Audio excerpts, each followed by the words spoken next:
आइए जानते हैं देश और दुनिया की 25 महत्वपूर्ण बड़ी खबरें सिर्फ 5 मिनट में। दिल्ली ब्लास्ट के बाद हरियाणा में धीरेन्द्र शास्त्री की सनातन एकता पदयात्रा की सुरक्षा बढ़ाई गई। जैमर वाहन तैनात के साथ 5 कंपनियों की सिक्योरिटी धीरेन्द्र शास्त्री को दी गई। सोशल मीडिया पर फैल गए धर्मेंद्र के निधन की खबर गलत। ईशा देओल बोली पापा की हालत स्थिर, गलत अफवाहों पर ध्यान न दें। छत्तीसगढ़ महाराष्ट्र बॉर्डर पर बीजापुर जिले में जवानों ने 6 नक्सलियों को मार गिराया है। मारे गए सभी नक्सलियों के साथ कई ऑटोमेटिक हथियार भी बरामद किए गए हैं। बताया जा रहा है कि जवानों ने एक बड़ी नक्सल लीडर को घेर रखा है। मुठभेड़ नेशनल पार्क क्षेत्र में हुई थी।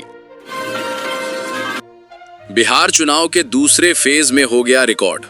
68.52% रिकॉर्ड तोड़ वोटिंग के साथ समाप्त हुआ दूसरा चरण। 2020 चुनाव से 10% ज्यादा हुआ मतदान। सुप्रीम कोर्ट ने तमिलनाडु और पश्चिम बंगाल में स्पेशल इंटेंसिव रिवीजन यानी कि SIR प्रक्रिया को चुनौती देने वाली याचिकाओं पर चुनाव आयोग से अलग अलग जवाब मांगे हैं। सुप्रीम कोर्ट ने चुनाव आयोग से 2 सप्ताह में जवाब दाखिल करने को कहा है। लखनऊ में आतंकी की गर्लफ्रेंड के घर ATS का छापा। ATS ने डॉक्टर शाहीन शाहिद के भाई डॉक्टर परवेज को हिरासत में लिया है। दिल्ली में लाल किले के पास सोमवार शाम कार में हुए धमाके के बाद 11 राज्यों में हाई अलर्ट का ऐलान कर दिया गया है। इनमें दिल्ली NCR, हरियाणा, पंजाब, UP, बिहार, महाराष्ट्र, मध्य प्रदेश, राजस्थान, उत्तराखंड, गुजरात, छत्तीसगढ़ शामिल हैं। तमिलनाडु, तेलंगाना, आंध्र प्रदेश में भी पुलिस ने निगरानी बढ़ा दी है। 145 से 160 सीटों के साथ बिहार के रुझानों में NDA सरकार, महागठबंधन को 73 से 91, JDU की 59 से 68 सीटों के साथ वापसी। सेंसेक्स 336 अंक चढ़कर 83,871 पर बंद। निफ्टी में भी 121 अंक की बढ़त। आतंकियों के निशाने पर था RSS का लखनऊ हेडक्वार्टर। गुजरात में पकड़े गए 3 आतंकियों का खुलासा। इसके अलावा आतंकियों ने अहमदाबाद के नरोड़ा इलाके और दिल्ली के आजाद मैदान के आसपास के इलाकों की भी रेकी कर वहां की तस्वीरें और वीडियो बनाए थे। पतंजलि के धोखा वाले च्यवनप्राश प्रचार पर रोक। दिल्ली हाई कोर्ट ने पतंजलि आयुर्वेद के स्पेशल च्यवनप्राश ऐड को 72 घंटे के भीतर बंद करने का आदेश दिया है। इस ऐड में पतंजलि ने दूसरे ब्रांड्स को धोखा कहा था। डाबर इंडिया की शिकायत पर हाईकोर्ट ने अंतरिम आदेश दिया। 7 राज्यों में 8 विधानसभा सीटों पर उपचुनाव वोटिंग समाप्त। इनमें राजस्थान की अंता और पंजाब की तरन तारन सीट भी शामिल। नतीजे 14 नवंबर को। UIDAI ने नया आधार ऐप लॉन्च किया है। इस ऐप के जरिए लोग एक ही फोन में 5 फैमिली मेंबर के आधार प्रोफाइल स्टोर कर सकते हैं।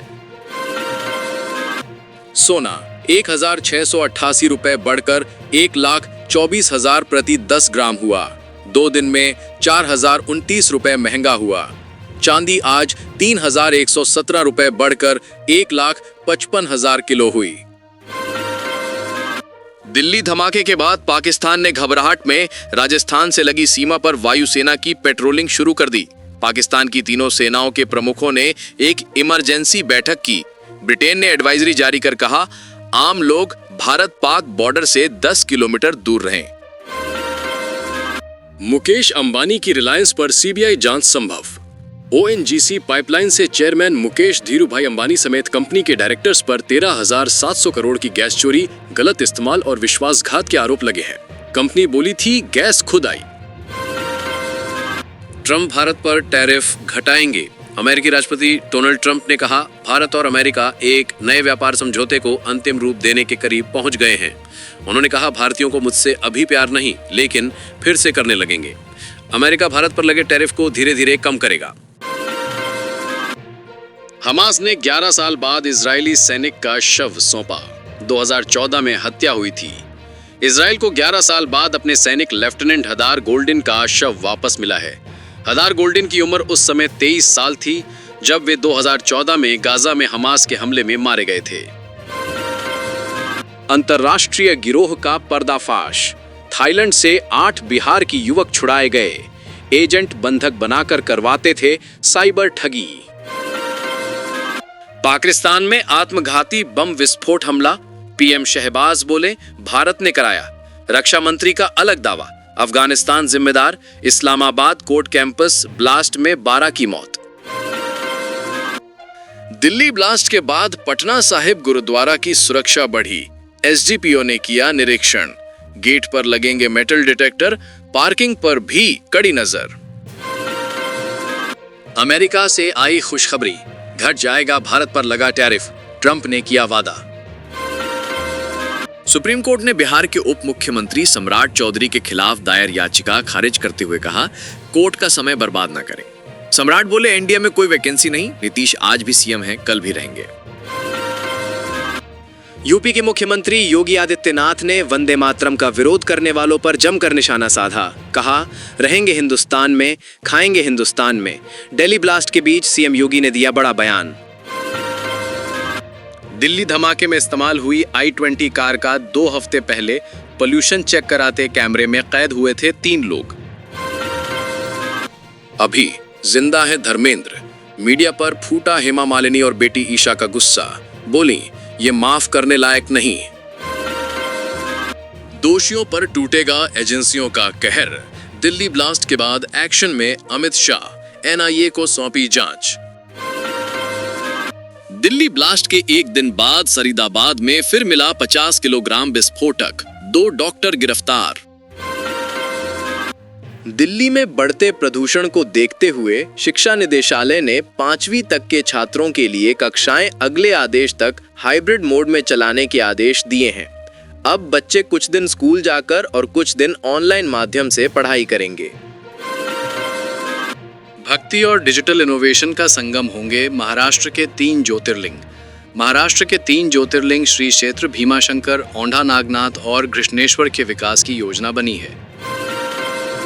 तिरुपति मंदिर के लड्डू में इस्तेमाल होने वाले घी में बड़ा घोटाला सामने आया है। जांच में पता चला कि भोले बाबा ऑर्गेनिक डेयरी ने 2019 से 2024 के बीच मंदिर ट्रस्ट को 68 लाख किलोग्राम नकली घी की आपूर्ति की। कक्षा 3 से ही बच्चों को कराई जाएगी एआई की पढ़ाई, सीबीएसई ने एनसीईआरटी को भेजा ड्राफ्ट। अखंड प्रहार में दिखी भारतीय सेना की ताकत, लेफ्टिनेंट जनरल ने कोणार्क कोर की युद्ध तैयारी की समीक्षा की। टाटा समूह में बड़ा फेरबदल, उत्तराधिकार अगली पंक्ति को लेकर बड़ा कदम, नोएल टाटा के बेटे को बड़ी जिम्मेदारी, विदेश से की है पढ़ाई। दिल्ली धमाके के बाद अमेरिका और ब्रिटेन की दूतावास ने भारत में अपने नागरिकों के लिए एडवाइजरी जारी कर कहा, चांदनी चौक के आसपास के इलाकों में जाने से बचें।